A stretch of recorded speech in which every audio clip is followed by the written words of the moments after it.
పోయిన సంవత్సరం డిసెంబర్ 20వ తారీఖున కల్లూరుకు సంబంధించిన చిదంబరయ్య మరియు వాళ్ళ భార్యకు సంబంధించి ఒక యాక్సిడెంట్ జరగడం వల్ల గవర్నమెంట్ హాస్పిటల్లో అడ్మిట్ చేయడం జరిగింది.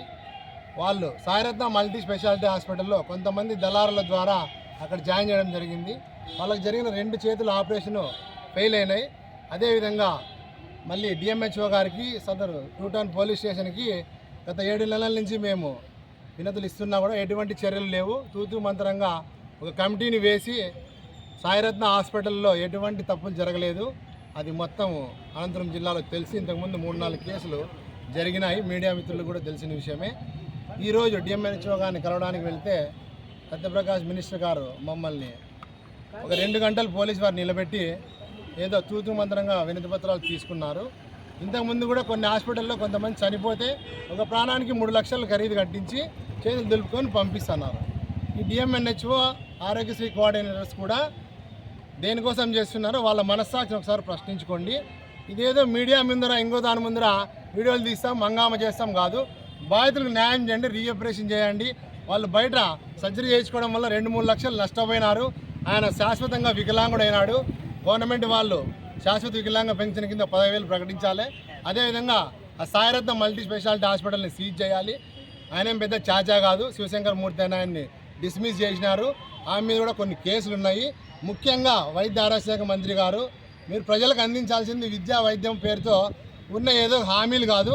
నిజమైన బాధితులకు నష్టం కాడినప్పుడు వాళ్ళతో నిలబడి మాట్లాడి వాళ్ళకి న్యాయం జరిగితే మాలాంటి దళిత సంఘాలు మేధావులు ఇట్లా రోడ్ల మీదకి వచ్చి మీడియా వాళ్ళని ఆశ్రయించాల్సిన అవసరం ఉండదు.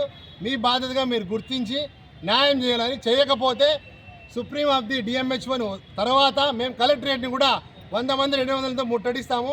ఈ ప్రైవేట్ హాస్పిటల్ యాజమాన్యాల మీద చర్యలు తీసుకోకపోతే భవిష్యత్తులో చాలా భయంకరమైన పరిస్థితులు ఎదురుస్తారు. చట్టాన్ని చేతిలోకి తీసుకోవాల్సిన పరిస్థితి లేదు. కాబట్టి మేము హెచ్చరిస్తున్నాము, డిమాండ్ చేస్తున్నాము. ఇదేదో రిక్వెస్ట్ కాదు. దయచేసి మీరు పెద్దలందరూ సహకరించి వీళ్ళకి న్యాయం చేయాలని చెప్పి కోరుతున్నాం. జై భీమ్, జై భారత్. డిసెంబరు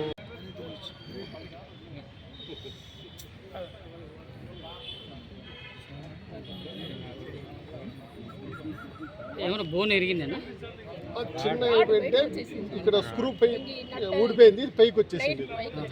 చెయ్యి పైకి పోదు. ఇంకా డిసెంబర్ నెలలో వాళ్ళకు భార్య భర్తకి చిదంబరికి ఆయన భార్యకి యాక్సిడెంట్ జరిగింది. యాక్సిడెంట్ జరిగిన తర్వాత పెద్ద ఆసుపత్రిలో అడ్మిట్ చేసినారు. అడ్మిట్ చేసిన తర్వాత ఇక్కడ ఉన్నటువంటి కొంతమంది డాక్టర్లు, తర్వాత ఇక్కడ ఉన్నటువంటి కొంతమంది బ్రోకర్లు కలిసి ఈ సాయిరత్న హాస్పిటల్ అంటే సాయినగరు 3rd క్లాస్లోకి రెఫర్ చేయించినారు. అక్కడ చేసిన తర్వాత ఆరోగ్యశ్రీ కింద వాళ్ళకు ఆపరేషన్ చేయించినారు.